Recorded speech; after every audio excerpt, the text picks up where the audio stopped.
Stéphane est allé chercher le boîtier de communication ce matin. Donc le boîtier de communication, c'est l'équivalent du tableau électrique, mais pour tout ce qui est internet, antenne, téléphone, etc.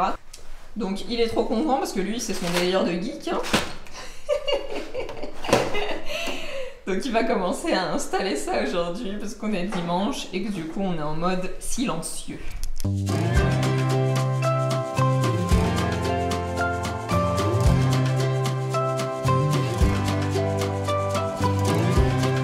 Pour l'installation du tableau électrique dans l'appartement, il y a certaines normes à respecter et notamment la hauteur à laquelle les différents éléments sont installés. Le Linky, qui est pour l'instant là et qui est connecté à un disjoncteur d'abonnés vraiment old school, on va changer le disjoncteur d'abonnés. Enfin ça c'est probablement pas nous qui allons le faire parce que le disjoncteur d'abonnés est connecté au Linky avec des câbles haute tension. Mais il va falloir quand même qu'on le déplace parce que pour l'instant il est positionné sur les gros cadres en bois à l'ancienne et nous on a la plaque conçue exprès pour qui va s'intégrer directement au-dessus de notre tableau électrique. Donc comme ça tout est rangé au même endroit dans le même placard dissimulé. Donc le Linky et le disjoncteur d'abonnés ils doivent être positionnés à une hauteur du sol maximum de 1,80 m. Pourquoi? Parce que le disjoncteur d'abonnés c'est le gros levier qui sert à couper tout le courant dans l'appartement si jamais il y a un problème et il faut qu'il soit facilement accessible. Donc 1,80 m c'est la hauteur max parce que sinon on est obligé de se mettre sur la pointe des pieds pour aller le couper et quand on est très petit ça peut poser des problèmes. Donc ça équivaut à une hauteur qui est à peu près ici. Donc pour moi qui fait 1,65 m c'est une hauteur qui est facilement accessible. Si j'étais un peu plus petite je pourrais quand même y accéder. Et si j'étais beaucoup plus grande, ben, j'aurais juste à me baisser, à me mettre à genoux pour aller couper mon disjoncteur d'abonnés. Ensuite, en dessous du Linky et du disjoncteur d'abonnés, on va mettre le tableau électrique. Donc le tableau électrique, il va venir se situer à peu près ici. Et en dessous du tableau électrique, on va trouver le coffret de communication, le boîtier de communication. Et ce boîtier de communication, il doit être situé à une hauteur minimum de 50 cm au-dessus du sol fini. Quand on se trouve avec un gros boîtier de communication comme celui qu'on va avoir nous, ça va être un peu délicat d'arriver à tout caser entre 50 cm en bas du sol et 1,80 m en haut du sol. On va être obligé de tricher un petit peu. Stéphane est en train de faire l'installation de tous les coffrets. On va aller regarder ce qui se passe là-bas. Ah ouais, c'est énorme en fait. Hein. Il n'y a pas tout? Non. Donc ça, c'est le tableau électrique. Donc évidemment, là pour l'instant, c'est juste la façade, il est vide, mais il va y avoir tous les disjoncteurs qui vont être positionnés ici. Ça, c'est le boîtier de communication. Il va y avoir quoi à l'intérieur? Il y aura toutes les arrivées des prises RJ45. Il y aura l'arrivée Internet, enfin l'arrivée antenne TNT. L'arrivée téléphone là. Là il y aura... Et attends, mais celui-là, il y a quand même des prises. Et à quoi elles servent ces prises? C'est les mêmes que ces prises-là? Ces prises, en fait, il faudra que je les ramène jusqu'à ici. Ce sera raccordé sur le circuit des prises de l'entrée.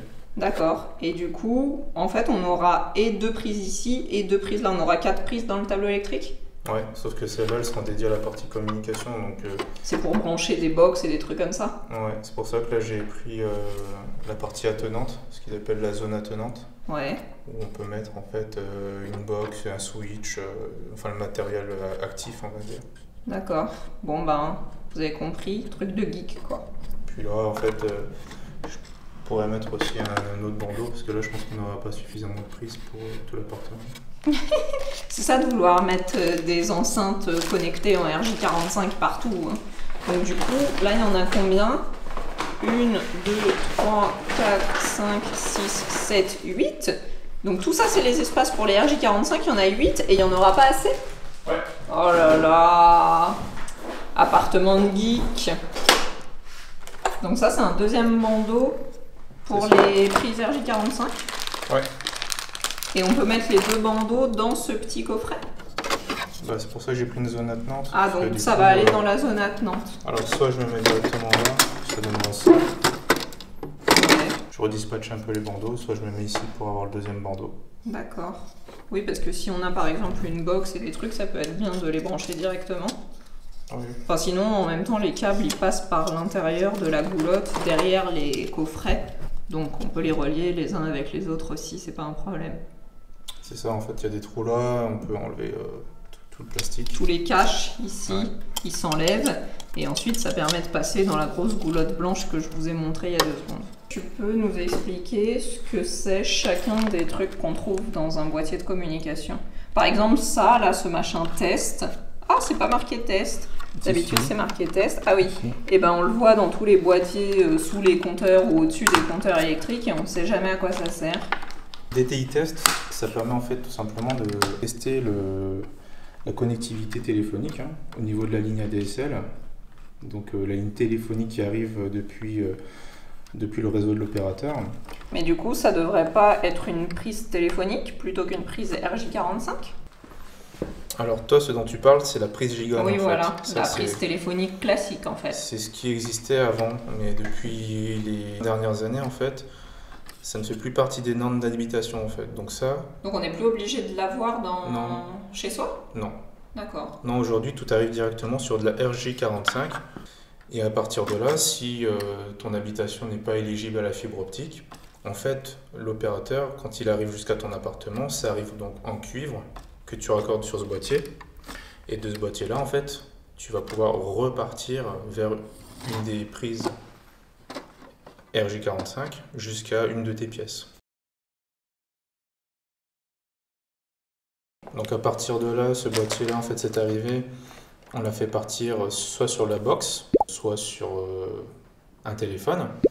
Et ça nécessite que la box soit installée dans le tableau de communication. Si la box est installée dans un meuble télé dans le salon, Comment ça se passe? ouais. Bah, si la box est raccordée directement dans le salon, en fait, il faut repartir de la DTI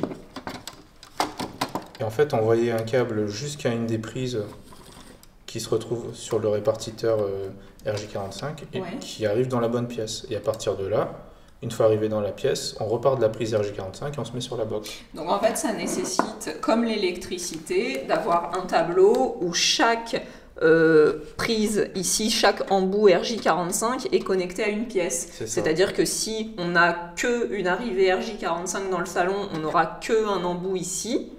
Et en fait, si cet embout qui part de là et les câbles qui s'en vont dans le reste de l'appartement vont jusqu'à la pièce dédiée. Ouais, c'est ça. Ok.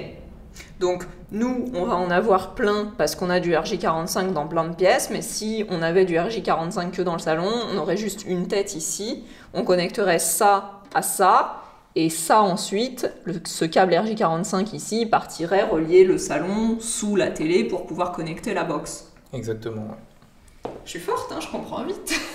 C'est ça. Et après, pour que l'ensemble des RJ45 puissent communiquer ensemble, ben, une fois qu'on a positionné tout ce qu'on appelle les keystones là, Ouais. sur l'ensemble des emplacements du bandeau, on va venir les raccorder avec des petits cordons RJ45 vers un switch, ce qu'on appelle un switch réseau, qu'on va Ouais. mettre en fait sur la zone attenante, enfin, D'accord. pour notre cas bien sûr. Ouais. Et en fait, on va tout raccorder dessus, ce qui va permettre à l'ensemble des prises de pouvoir communiquer ensemble. D'accord, parce que en fait, toutes les prises sont alimentées depuis l'arrivée globale RJ45 ici, mais comment on si on en a une, je comprends qu'on la raccorde en direct, mais si on en a plusieurs, comment on raccorde ça pour alimenter ces différents RJ45? Ils sont raccordés les uns avec les autres ou ils sont tous raccordés depuis cette boîte-là? Ben, en fait, ce qui se passe, c'est depuis l'arrivée téléphonique, en fait, on va d'abord se raccorder à la box qu'on va positionner ici pour notre cas. D'accord. Depuis la box, en général, la box possède déjà un switch avec un certain nombre de ports.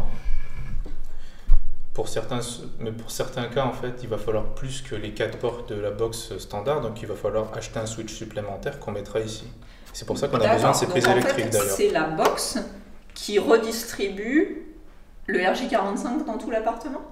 C'est-à-dire que si on n'avait pas de box, si on ne prenait pas d'abonnement avec un opérateur et qu'on n'avait pas de box, on ne pourrait pas aller directement de là et desservir le RJ45 dans l'appartement. Non, Parce qu'on n'aurait pas Internet, il faut Internet. C'est plus une problématique pour Internet en fait. Si tu D'accord. veux Internet sur toutes les prises, il faut d'abord avoir une box qui va ensuite Redistribuer redistribuer le Internet signal, vers les en fait. prises. Et à quoi ça sert du RJ45 si on n'a pas Internet? si on n'a pas Internet et qu'on a quand même de la RJ45, donc ça veut dire qu'il y a pas de l'opérateur n'arrive pas jusqu'à chez nous. C'est-à-dire qu'on n'a pas Internet, quoi.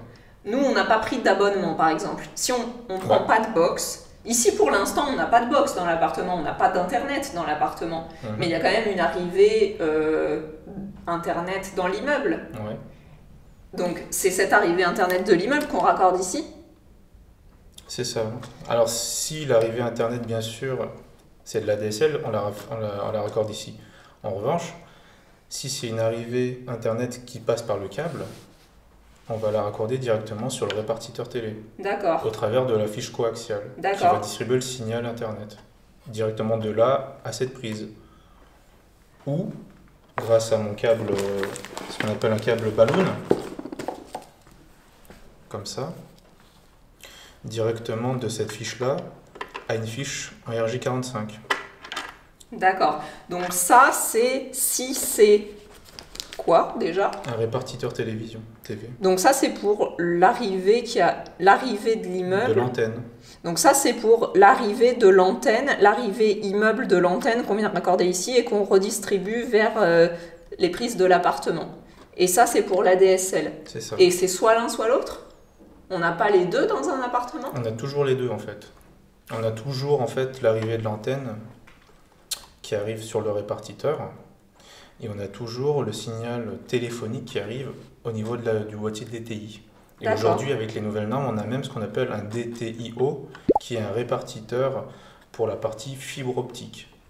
Par exemple, pour Free qui fournit de la fibre optique, on peut le raccorder directement sur le DTIO qui est un autre boîtier comme on aurait mis ici si on l'avait acheté. Chez nous, le bâtiment aujourd'hui n'est pas fibré. S'il faut le faire fibrer un jour, on a juste à rajouter le boîtier le DTIO sur ce rail. D'accord. Du coup, ça veut dire que dans notre boîtier de communication, on aura les deux qui seront raccordés. On aura et l'antenne et l'ADSL qui seront raccordés là. Mais ensuite, comment on décide qu'est-ce qui alimente quelle prise? Ça, c'est ton abonnement. Donc, les deux passent forcément par la box? Oui. En fait, ce qui se passe, c'est que la box, elle est fournie par ton opérateur.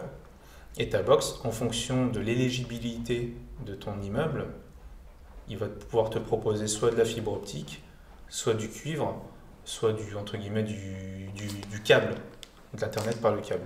Si ça passe par le câble, il le fera passer par la prise antenne.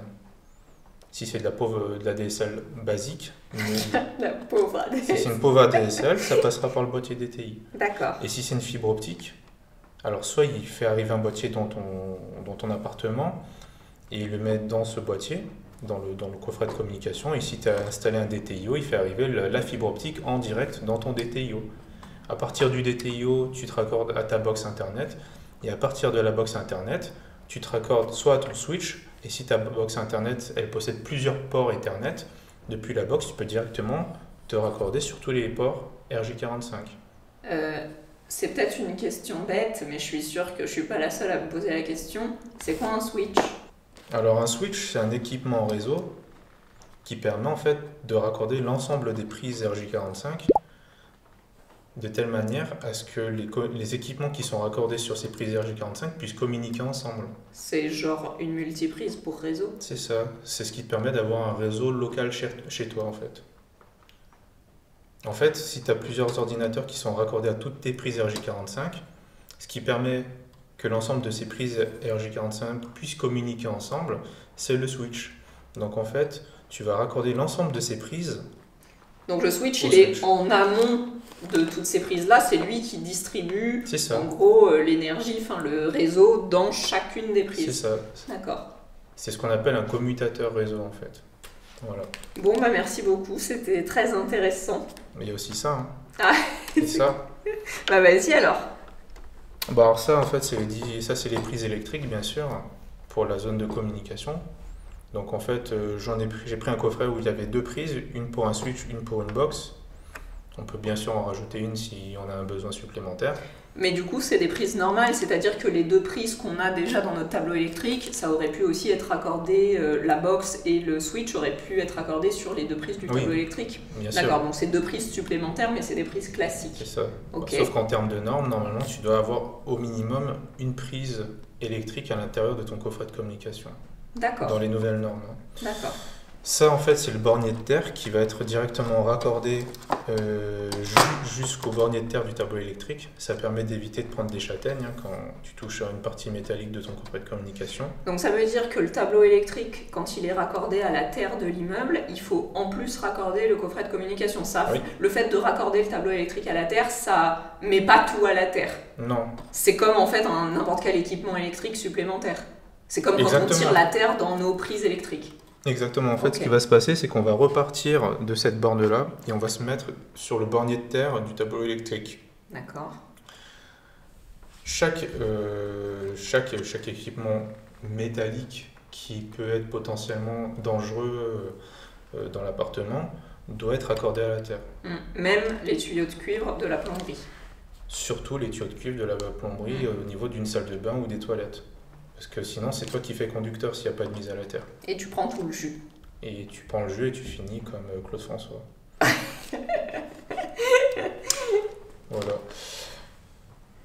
Voilà, donc après, au niveau de la taille, c'est standardisé. Hein. Là, donc c'est 625, comme un tableau électrique, donc il fait exactement la même taille. Bon, bien sûr, on peut prendre juste cette partie-là. Hein. Moi, personnellement, Voilà, je voulais un si truc on plus gros. avait décidé de ne pas mettre notre box à cet endroit-là, on aurait pu avoir que cette partie, et ça n'existerait pas. C'est ça. Et alors du coup, si la box n'est pas à cet endroit, c'est ce que tu m'as expliqué tout à l'heure, pour la relier à l'internet, il faudrait passer par une première prise qui enverrait les... On partirait d'ici, ensuite on se connecterait sur une prise GRJ45 qui serait ensuite reliée jusqu'au salon ou notre pièce. Et à partir de là, on redistribuerait le signal dans l'ensemble de l'appartement. Si on avait besoin d'autres RJ45 dans les autres pièces. C'est ça. D'accord, donc en fait, finalement, la plupart des gens, c'est un peu la distribution qu'ils ont, c'est juste ce coffret-là. Ce coffret-là raccordé à une prise qui, elle, dessert la pièce où il y a la box, C'est ça. et de la box, on redistribue Bah, les prises internet c'est ça. dans l'appartement. Sauf que du coup, dans ton salon, en général, tu as une seule prise RJ45. Donc en fait, tu vas donc te relier de ici jusqu'à ta prise au niveau de ton salon. Ouais. Et à partir de là, en fait, tu peux difficilement revenir au tableau. Enfin, ce serait un peu idiot. Tu peux pas revenir au tableau, mais tu peux, si tes prises, si tu as installé des prises dans les autres pièces qui sont câblées en RJ45, tu peux redistribuer du salon vers les autres pièces. Bah non, Ça part forcément du tableau électrique. ça ne part pas forcément Enfin, du du boîtier de tableau. communication. Ça part pas forcément du tableau électrique. Mais ton switch, il faut qu'il puisse atteindre l'ensemble de ses prises. Donc si ta box qui elle fournit en fait la partie switch, elle est dans ton salon, bah, comment veux-tu en fait qu'elle atteigne l'ensemble de ses prises? Mais si ces prises-là, elles n'étaient pas ici, qu'il n'y en avait qu'une, du coup, j'imagine qu'on pourrait avoir peut-être un boîtier ou quelque chose qui serait positionné à côté de la box et qui, lui, redistribuerait comme ça, mais du coup déporté à côté de la box vers les autres pièces. Oui, bah, ça c'est possible. Ça veut dire aussi qu'il faut tirer depuis ton salon ou depuis la pièce où tu as ta box autant de fils que tu as besoin de RJ45. D'accord, donc si nous on avait décidé de ne pas intégrer ça au tableau à l'entrée et qu'on avait fait partir tous nos RJ45 depuis le salon, ça veut dire que le salon aurait dû être raccordé à la cuisine, aux toilettes, à la salle de bain pour distribuer le signal. RJ45 dans toutes les pièces. C'est ça. D'accord, donc ça veut dire qu'il aurait fallu qu'on ait ça finalement dans le mur, Oui. dans notre salon, pour pouvoir redistribuer dans Voilà. toutes les pièces. Donc c'est pour ça que la plupart des gens distribuent leur réseau en Wi-Fi. D'accord. Voilà. Parce que le RJ45, en fait, ça permet d'avoir le signal qui passe par un câble au lieu qu'il passe par l'air Exactement. en Wi-Fi. Voilà. D'accord, mais du coup, quelle est la plus-value d'installer du RJ45 partout plutôt que de tout avoir en Wi-Fi? Parce que ça ferait tirer quand même beaucoup moins de câbles d'avoir des enceintes en Wi-Fi, surtout que les enceintes, elles sont conçues exprès pour. Bah parce que le signal Wi-Fi, il n'est pas aussi performant que ce qu'on croit. Il y a énormément d'interférences. Et c'est pour ça qu'en règle générale, ton Wi-Fi, Il marche pas dans les toilettes. Il marche pas dans la toilette, il marche pas dans la cuisine, il marche pas dès que tu t'éloignes de la box parce qu'il y a trop d'interférences. Et du les coup, murs font écran Et aussi. les murs aussi, voilà. Donc en fait, quand tu passes au travers d'un mur porteur, enfin quand tu es de l'autre côté de la pièce, ton signal il s'atténue énormément et du coup en fait tu captes très mal. Donc comment tu fais pour résoudre ce problème? Tu rajoutes des bornes Wi-Fi. Mais si tu n'y as pas pensé à la conception de ton appartement, tu es obligé de tirer un fil entre une borne Wi-Fi et ta box. Parce que du coup, quand tu rajoutes des bornes Wi-Fi dans ton appartement, ça nécessite d'avoir une prise électrique pour la borne Wi-Fi, mais ça nécessite aussi que ta borne Wi-Fi soit connectée en RJ45 jusqu'à ton boîtier de communication. C'est ça en fait. Ou la borne Wi-Fi peut être elle-même en Wi-Fi. Et du coup, ça sert à rien parce qu'elle capte mal le signal. Alors oui, en règle générale, ça se fait pas trop. Tu raccordes directement ta borne Wi-Fi en filaire. Ah oui, puisque l'intérêt de rajouter une borne Wi-Fi, c'est pour avoir un meilleur signal. Donc ça. si la borne est elle-même connectée en Wi-Fi et que ça fonctionne déjà pas bien, ça n'a pas de plus-value. Bah non. Donc c'est pour ça, après, au niveau des bornes Wi-Fi, ce qui est important, c'est de les positionner de manière stratégique pour que le signal soit toujours de bonne qualité dans ton appart. Alors effectivement, on n'habite pas dans un château, il n'y a pas besoin d'une 50aine de bornes. Nous, pour notre cas, en fait, on a pris 2 bornes Wi-Fi qui sont positionnées de manière stratégique de chaque côté de l'appartement pour que quand tu es dans la cuisine, salle de bain, toilette et une partie du salon, salle à manger, tu puisses toujours avoir un bon signal suffisamment performant pour ne pas ressentir de ralentissement, etc.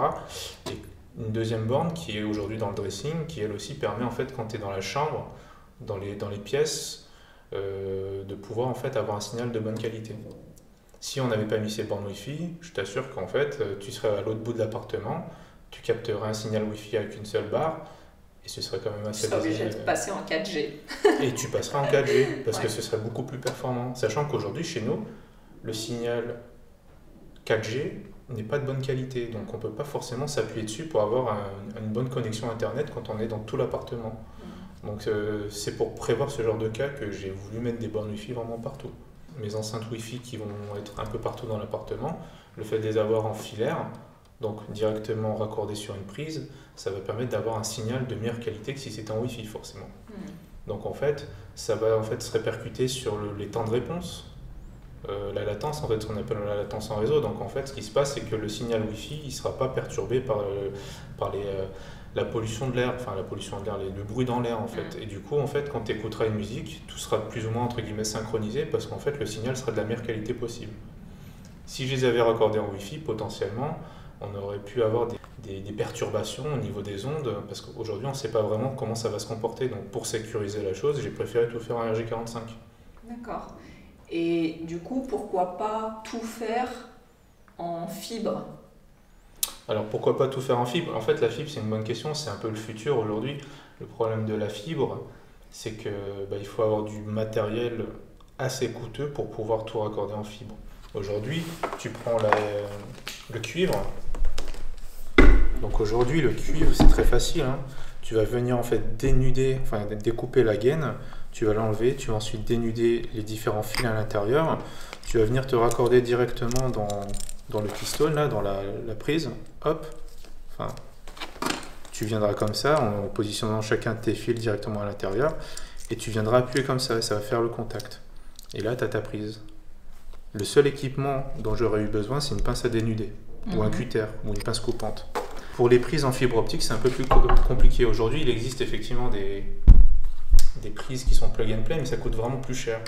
Et les équipements réseau aussi, ça coûte plus cher. Donc tout raccorder en fibre, ce serait plus difficile et plus cher. Ça nécessiterait plus d'outils qu'une simple pince à dénuder. Si tu veux faire en fait une distribution informatique en fibre optique, le problème c'est que du coup, il faut avoir les bonnes prises au niveau des murs.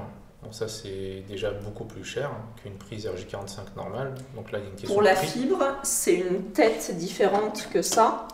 Ouais. Comment ça se présente Pour une fibre, en fait, il existe plusieurs types de connecteurs. Connecteur ST, SC, LC.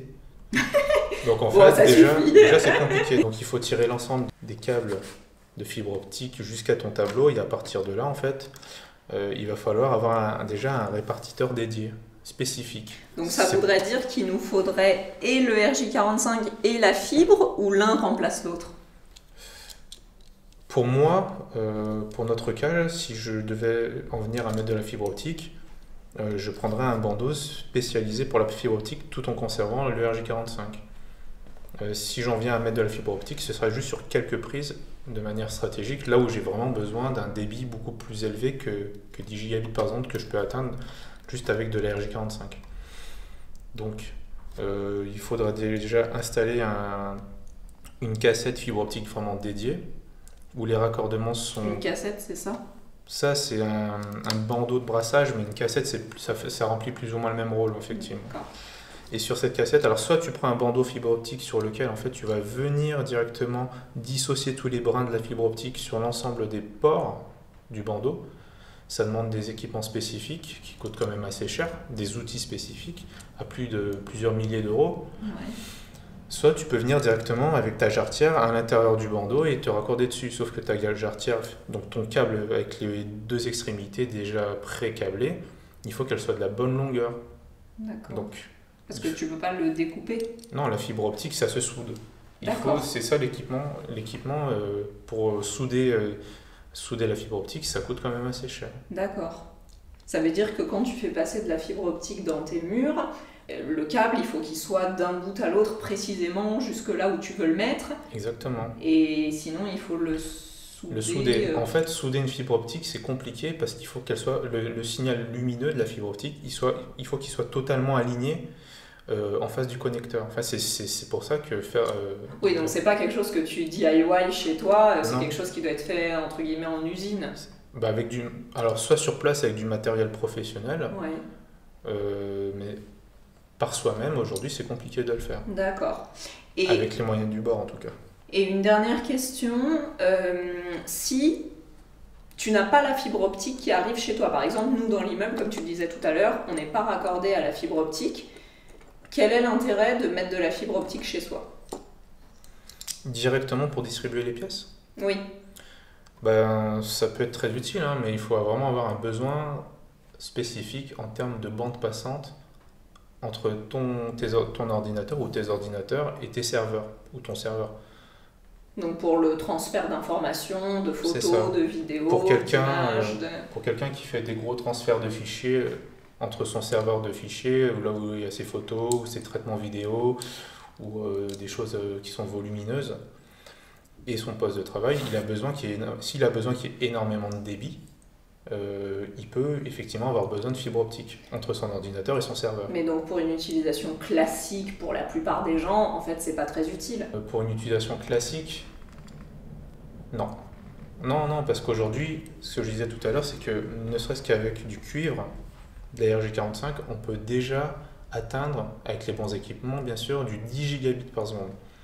Et 10 gigabits par seconde, ça permet largement de réaliser des transferts, du traitement vidéo et photo au travers du réseau à la maison. D'accord. Entre un serveur NAS, un Synology par exemple, et un ordinateur. Bien sûr, il faut avoir des disques durs qui sont suffisamment puissants, des choses comme ça, mais si toute la chaîne est suffisamment bien dimensionnée, normalement, déjà avec du 10 gigabits par seconde, on peut déjà être très confort. Il n'y a pas besoin d'avoir du 40 gigabits par seconde, ça c'est vraiment c'est plutôt des réseaux professionnels. Mais du 40 gigabits directement sur un poste de travail, sur un ordinateur ou sur un serveur, c'est encore quelque chose de rare.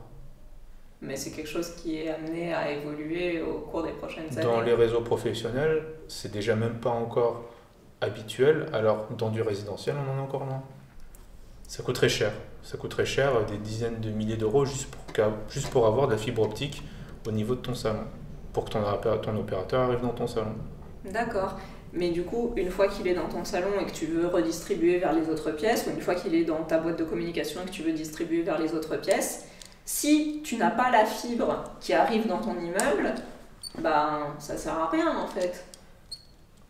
Le seul usage d'avoir de la fibre optique au niveau de ton tableau de communication, jusqu'à toutes tes pièces, c'est pour avoir un meilleur débit entre les différentes prises. Mais c'est tout. D'accord. En fait, ça va te permettre de dépasser les 10 gigabits par seconde. Donc ça n'a rien à voir avec ton opérateur? Ça n'a rien à voir. Tu pourrais ne pas être connecté à Internet et avoir de la fibre optique chez toi. Juste pour transférer des infos entre ton ordi et ton NAS, par exemple. C'est ça, entre deux terminaux, entre deux ordinateurs ou un ordinateur et un serveur. Tu pourrais les raccorder ensemble en fibre optique, ce qui te permettrait d'avoir des débits hallucinants entre les deux. D'accord, ok. Voilà. Bon, bah merci pour toutes ces informations. J'espère que ce petit question-réponse sur le coffret de communication vous a intéressé. Si vous avez d'autres questions, n'hésitez pas à nous les laisser dans les commentaires, on se fera un plaisir d'y répondre. Je vous fais des gros bisous et je vous dis à la semaine prochaine. Salut!